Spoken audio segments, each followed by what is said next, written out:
position as an engineer in our company. First of all, how are you? I'm fine, thank you. I'm doing great po, thank you. Alright, let's begin with a simple question. What motivated you to pursue engineering and join our company? My dad's an engineer kasi, so I figured, what if gayahin ko na lang siya? And I think he was an engineer. Maybe you know him? Yes. Si Mr. Burgos, Engineer Burgos. That's why you're familiar, you look alike. Yes, he was a great man. What motivated you to pursue engineering and join the company? Well, I remember when I was a kid, I really want to be an engineer. Besides liking math, unlike all of my other classmates, I also found myself tinkering with our appliances at home, wondering how they work. I believe that's one of the reasons why I wanted to pursue engineering. However, the thing is, when I tell other people about my desire to be an engineer, they laugh at me. So, why did you leave your past job behind? This is actually my first job as an engineer. And my dad talked to me, sabi, maganda raw dito eh. And I would learn a lot from here. But actually, I didn't even know that there was gonna be an interview. Kala ko nga, first day ko na agad eh. Yun nga eh. Pero we need to follow protocols. Pero kung ako tutusin, pasok ka na. Thank you po. Why did you leave your past job? Well, in my past jobs, I was always passed over when it comes to leadership roles. And when I try to get things done, they either call me bossy or say things like, siguro meron ka ngayon, no? Aside from those words making me feel uncomfortable po, it was very unprofessional in my belief. And ano pa ba? They weren't like that naman po with our other colleagues. But when it comes to me, it seemed like they didn't have trust in the task that they had at the firm. So that's the reason why I left po. I see. Alright. Let's hear your take on your engineering journey so far. What do you consider are your strengths? Well, I would say that one of my strengths is handling the tough technical parts. Kasi I guess some of those come naturally to men, di ba?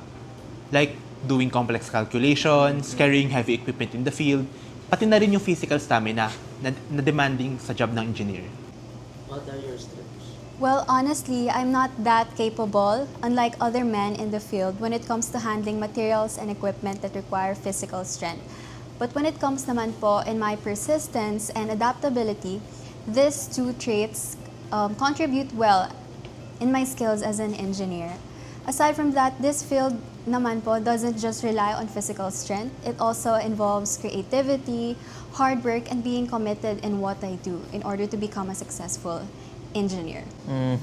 Okay. Next question. Despite being a woman, do you think that you would be able to perform the duties expected from an engineer in our company? I don't think that my gender can hinder my ability or capabilities to perform. The challenging parts are the biases or the low expectations people have on me because of being a woman. Pero despite all that, I believe in my capabilities. Next question is, do you think your gender has an effect on your role as an engineer? Well, I would say that being a man has only brought benefits to me as an engineer. Since, being engineering is a male-dominated space, and I think may rason kung bakit ganun yun. Ang mga lalaki may physical stamina sila, and since male-dominated space nga, mas nakaka-relate sila sa kanilang colleagues, di ba? Tama. You have a good point. Thank you for sharing your thoughts. Now, looking ahead, what are your expectations from this company, both in terms of your role in the workplace and the workplace culture? I'm hoping to work in an environment where my skills are valued regardless of my gender. I also aspire to be part of a team that supports inclusion and diversity. But most important of all, I aspire to grow as an engineer and to contribute more significant projects in the company. Well, for my role, I expect to be challenged a lot here and expect to learn a lot from you guys. And for the team spirit naman, I think there is a positive work culture here and may team spirit talaga dito. Di ba? So, ayun na. That's a very good answer, Mr. Burgos. And that concludes our interview. Expect a call from us within the week. Nice meeting you, Nice Mr. MAMARIL. meeting you.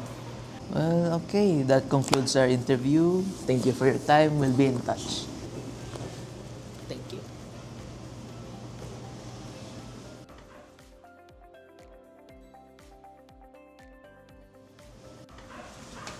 Glad to see you on your first day. Welcome to the company. So nice to meet you, sir.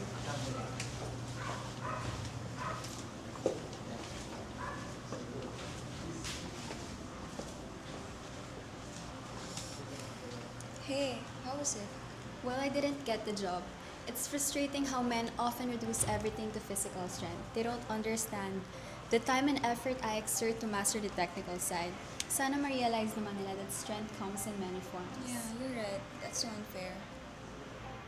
Gender bias is undermining our social fabric and devalues all of us. It is not just a human rights issue, it is a tremendous waste of the world's human potential. By denying women equal rights, we are denying half of the human population a chance to live life at its fullest. As we try to build a better future, we should start with creating a space for everyone to grow, without prejudice and without discrimination. One of the very first steps that we should take is to stop conforming to stereotypes, just like the one shown in the dramatization. Focusing on SDG 5, this video sheds light on the subtle yet persistent scenarios of gender inequality in the workplace, especially in male-dominated fields such as engineering. Achieving equality is not just about giving women a seat at the table. It is reshaping that table so that everyone can belong. Together, we can eradicate prejudice and work for equal rights and respect for all.